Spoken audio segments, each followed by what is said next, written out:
Okay, some of you on this channel now have begun to awaken things in yourselves. You're starting to have vivid dreams after years of not remembering any dreams. Some of you have no doubt started to have some lucid dreams. Some of you have described the beginning stages of astral projection. You're right on the verge. So it's a good time to put this video out. Now, some of you asked me before what to expect when you open the third eye, or what to expect when you explore the astral realm, and I said, really, I can't define that for you because it's too undefinable and vast, the possibilities, and it's going to depend on your mind, body, and spirit.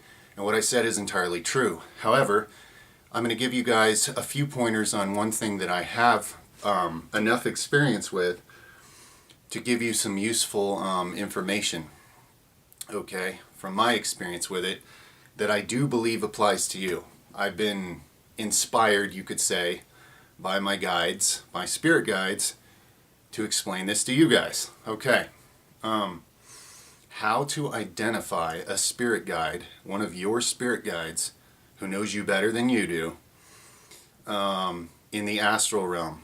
In other words, whether you become lucid in a dream, because what happens when you become lucid in a dream, you start exploring the astral realm. That's what's happening.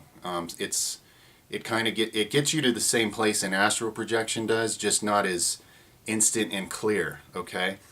In other words, in lucid dreams, there can be variable levels of lucidity. You might only be sort of in a foggy amount of lucidness, or it might be more vivid than anything you've ever seen in this world, depending on how lucid you get. And of course, practice and experience makes that better. Now, why would you want to meet a spirit guide? Well, for one thing, they're the ones helping you astral project, okay?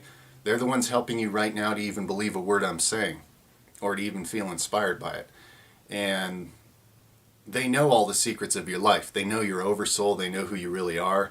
They know what you're really capable of. They know all the possibilities that exist within your life. So establishing a relationship with at least one of your spirit guides is absolutely priceless. They can help you on this. You know, a lot of you guys ask me, hey, you know, what other things can you tell me, tips for how to astral project, or how to meditate better, or how to contact, you know, a spirit or a consciousness, you know, or this or that. You guys ask me questions. Well, your own spirit guides will help you more with that than I can directly do from here, per se.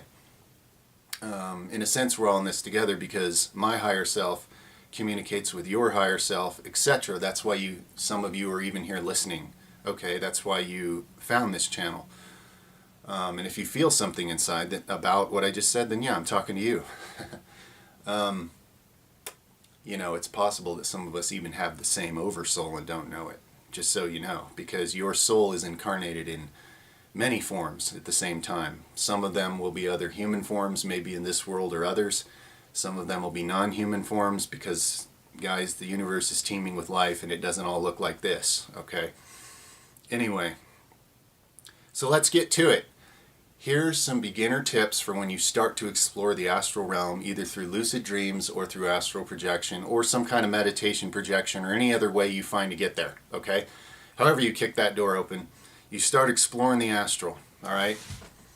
Here are keys that I've identified, as well as certain other people. I've noticed certain other people have noticed some of these same things, so there's some correlation here. Okay, when you're lucid and you're looking around, if there's anyone who is what you might call an authority figure, who wears a name tag, a train conductor, a taxi driver, a store clerk, you know, anything like that, anybody with a title in the dream, and it doesn't have to be a big title, it doesn't have to be, you know, king, emperor, whatever. It could be a fishing guide who has a little name tag on. This is a clue. Anybody in a dream who has an ID, most likely they're one of your guides. Now, some of the questions you may end up asking yourself, like I have, is why don't guides just introduce themselves to us and make this easy? It's because you're only ready for so much at a time. When you first meet your guides, they're going to take an appearance of something that's not threatening to you. This is why they may appear as, you know, a store clerk or something, let's say. it'll be, you'll need to graduate in your experience and clear out a lot of fear and resolve some things with yourself before you can start to see your guides' true forms. Because if you saw it right away, you'd be terrified. Not because they're awful looking or scary or horrible or anything, but because our background and beliefs does not prepare us in this world for for all the forms of life that really exist and how amazing they really are, okay? There's some famous quote out there about how every angel is terrifying, and whoever made that quote, this is what they're talking about, okay? Now, I can tell you from personal experience that when you meet your higher self, you'll be terrified too. You'll think it's the booming voice of God or something. And it turns out it's you. But what I'm trying to explain here is that your guides are not going to jump out at you and show you their true form right away. They're going to let you grow into the experience at your own rate. Okay, so one thing, if they're wearing a name tag, if they're a guide of some kind in the dream, if they have a position or an authority. Another thing, another little clue, okay, that appears in some dreams. Someone's standing on an elevated position, okay? If you're looking around your environment and one of the people there is standing higher than the rest, go ask them a question. If you're lucid, ask them if they're your spirit guide, or whatever you want to ask them. There's a good chance that that symbolically is a hint that that's a guide. Another hint is if they're extremely tall, unusually tall, like you're looking up at them like this. Any person that appears to you super tall in the astral or lucid dreaming state, astral projection, lucid dreaming, my advice is ask them a question. Try to figure out if it's a guide. Try to establish a relationship. Every time I've tried this, that I've met anybody that for some reason was just unusually tall, and I'm talking 7 to 12 feet. I'm talking tall, okay? It usually turns out to be a spirit guide. I think the symbol of tallness is simply a symbol. See, at first they appear to you symbolically, like I said, in a form that you can handle. I think the symbol of being so tall is to say that their consciousness is sitting on a higher plane. That's why their head's up so high. It's a symbol, okay? It's a dream symbol or an astral symbol. And as you graduate, these symbolic things will give way to more literal, otherworldly experiences, okay? Now, what's another one I've noticed? For some reason, very light blonde hair, okay? And please don't try to turn this into any weird racist thing or anything like that. It's not about anything like that. It's not about physical races of people or physical hair colors. I think the blonde hair simply represents bright, shining, pure thoughts coming from the head. It's a way of the guide saying that my thoughts are of a very high nature, a high vibrational, light nature. Now, I've had guides appear with black hair, and some of my guides are not necessarily all light and airy-fairy, just like I'm not necessarily all light and airy-fairy. So I am by no means saying that you should only listen to blonde people in dreams. That sounds like a good way to get deceived. But I have noticed that in many cases, for whatever reason, and I'm not the only one who's documented this, a lot of times a spirit guide that is of a very light nature, a loving, positive, light end of the spectrum type spirit guide, a lot of times they have very, very bright blonde hair. Very light colored or bright blonde hair in dreams. Or the astral. Or, lucid dreams are astral. In other words, your introduction to the astral plane when a lot of things remain symbolic, okay? Now, what else can I tell you? I think those are my main hints for identifying your spirit guides. What you want to do is train your mind that when I achieve lucidity in a dream or I achieve astral projection, this is what I did. Now, I'm not telling you guys what to do. You can have any priority of what you want to explore first on the astral plane. For me, it was I want to know my spirit guides because I had realized that somebody was making it very clear to me from the other side that they were guiding me. And they were speaking to me in a variety of ways that I just couldn't hear clearly yet. So my goal was when I get into the astral plane, I'm going to find spirit guides. So I trained my mind to be prepared for that. It was my mission.